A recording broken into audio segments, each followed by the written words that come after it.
안녕하세요. 유튜버 공간통찰 보들리온 도서관입니다. 오늘은 두 번째 영상으로 제가 예전에 블로그에 올렸던 당신이 비트코인에 투자해야 하는 이유에 대해서 오늘 한번 읽어보도록 하겠습니다. 아직 업비트 계정이 없는가? 주변에서 비트코인 이야기를 하면 도박같이 들리는가? 비트코인에 투자하는 사람들이 바보 같고 고위공무원, 정치인들 말처럼 사라질 시장이라고 생각하는가? 투자하고 싶긴 한데 비트코인이 정확히 몰라 망설여지는가? 새로운 투자처는 찾지 않고 이미 올라버린 부동산 주식을 마냥 바라만 보고 있지 않는가? 이런 사람들이라면 우선 업비트 계정부터 만드시길 바랍니다. 그리고 비트코인을 포함한 디지털 자산, 크립토 시장에 대해서 공부해 나가면서 조금씩 분할 매수하시길 바랍니다. 벼락을 한 번 맞으면 다시 재기할 수 있겠지만 두 번, 세 번 맞으면 재기할 수 없습니다. 평생 벼락거지로 살아야만 한다면 그건 운이 없어서가 아니고 어쩌면 우리가 선택한 길일지도 모릅니다. 냉정히 말해서 더 이상 벼락 맞은 껄무새가 되지 않기 위해서는 첫 번째 서울권 아파트, 두 번째 글로벌 해자를 구축한 우량 주식, 세 번째 비트코인, 이더리움 등 디지털 자산, 이 세 가지를 담거나 담으려고 노력해야 합니다. 그럼 비트코인 등 디지털 자산에 투자하는 이유에 대해서 말씀드리겠습니다. 첫 번째, 비트코인의 탄생 배경에 답이 있습니다. 2009년 1월 사토시 나카모토라는 사람이 비트코인을 왜 만들었을까? 서브프라임 모기지론 사태 이후 정부가 거의 무한정 찍어내는 약간 쓰레기 같은 현금에 대항 또는 대비하기 위해 만든 것입니다. 현재 미국, 유럽, 한국 모두 큰 정부를 지향하며 신용화폐 제도라는 명목으로 거의 무한정 현금을 찍어내고 있습니다. 특히 코로나, 팬데믹이 만들어낸 공포를 이용해서 과거와는 달리 양심의 가책도 없이 돈을 찍어내고 있습니다. 비트코인의 탄생 배경을 이해하고 갈수록 쓰레기가 되어가고 있는 현금에 대항하기 위해 우리는 디지털 자산에 투자해야 합니다. 두 번째, 수량이 한정되어 있습니다. 금보다 더 귀합니다. 비트코인은 정부가 무한정 찍어낼 수 있는 신용화폐와 달리 총 발행량이 2,100만 개로 제한되어 있습니다. 그것도 채굴량이 4년마다 반감되어 시간이 갈수록 귀해질 것입니다. 반면에 금은 귀하긴 하지만 채굴의 노력에 따라 지하 어딘가에서 더 찾아낼 수 있습니다. 비트코인을 흔히들 디지털 금이라고 하지만 사실 금보다 훨씬 귀합니다. 글로벌 자산 중에 가장 희소하다고 볼 수 있습니다. 세상에 2,100만 개밖에 없습니다. 세 번째, 블록체인 기술을 탑재하고 있어서 복사가 불가능합니다. A라는 진실을 세상 사람들에게 가장 확고히 만들고 누군가 그 진실을 왜곡하지 못하도록 하기 위한 가장 확실한 방법은 혼자서 A라는 사실을 알고 있는 것이 아니라 세상 모든 사람에게 공표하는 것입니다.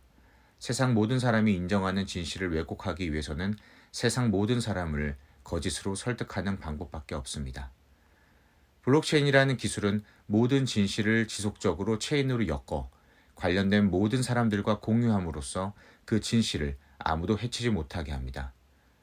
디지털 기술임에도 불구하고 복사와 해킹이 불가능한 블록체인 기술은 복사와 해킹이 자유로웠던 인터넷 기술과는 차원이 다릅니다. 단순히 최첨단 IT 기술이라면 그 이상의 기술로 해킹이 가능했을 것입니다. 블록체인은 단순한 기술의 차원이 아닙니다.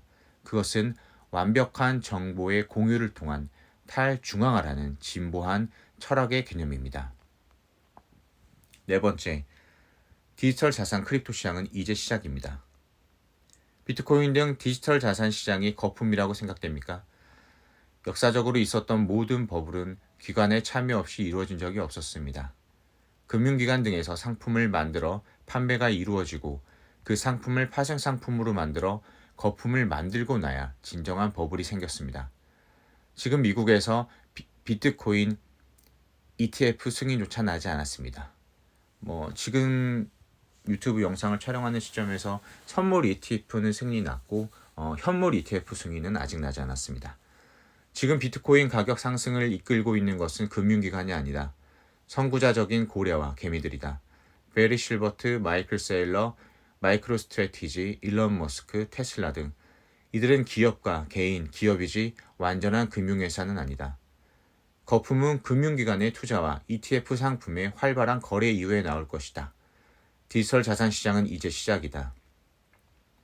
다섯 번째, 해외 송금이 너무 빠르고 편합니다. 블록체인 기술로 복사와 해킹이 불가능한데 이동은 무척 쉽고 빠르다. 미국 금융당국에서 두려워하는 그래서 이것저것 소송 중인 리플 코인으로 해외 거래소 간 송금을 해본 적이 있습니까? 그냥 이메일 보내는 수준입니다. 받는 사람의 이메일 주소만 정확히 입력한다면 단 2분 만에 송금을 보낼 수 있습니다. 중국 공산당이 비트코인을 막는 이유는 국부의 유출에 대한 두려움 때문입니다. 공산국가 또는 신변이 위태로운 나라의 부자들은 정부의 압박 속에서도 어떻게든 비트코인을 많이 소유하려 할 것입니다. 그리고 환전, 금융기관의 승인이라는 절차가 있는 통화의 해외 송금보다 사람들이 디지털 자산 송금을 훨씬 선호하게 될 것입니다. 특히 계좌나 신용카드를 만들기는 어려우나 국민들 모두 스마트폰을 가지고 있는 개발도상국, 후진국에게 비트코인 결제, 송금은 훨씬 매력있게 다가설 것입니다.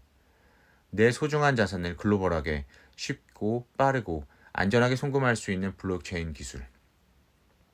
여섯 번째, 자산의 포트폴리오 다변화를 위해 필요합니다. 최근 주식시장과 디지털 자산의 가격 움직임을 보았습니까? 코스피는 3,000포인트를 깨고 하락하는데 비트코인은 급상승했습니다. 주식을 여러 종목 가지고 있는 것은 포트폴리오라고 할 수 없습니다. 진정한 포트폴리오는 비슷한 유형끼리가 아니라 성질이 서로 다른 것이어야 합니다. 원래 비트코인의 움직임이 나스닥 등 주식시장과 비슷하게 흘러갔으나 이제 자기만의 성격을 가진 완전한 자산군이 되었다고 볼 수 있습니다. 자산 포트폴리오를 통한 리스크 해지를 위해 부동산, 주식, 현금 외에 비트코인 등 디지털 자산이 필요합니다. 일곱 번째, 세상의 탈중앙화 움직임은 거스를 수 없는 시대적 흐름입니다. 우리는 사실 비트코인의 블록체인의 탈중화의 성공 사례를 주변에서 목격하고 경험하고 있습니다. 그것은 바로 미디어의 탈중앙화의 완벽한 성공인 바로 유튜브입니다. 처음에 반신반의했던 유튜브의 성공처럼 비트코인도 우리 삶에 뺄 수 없는 그런 존재가 될 것입니다.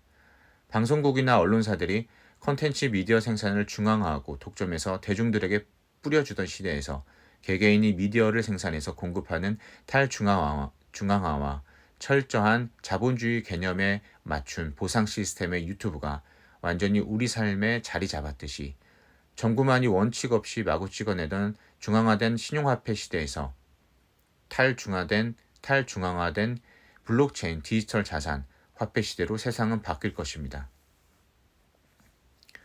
유튜브의 미디어 탈중앙화의 성공 사례처럼 블록체인 디지털 자산 시장도 성공할 것입니다.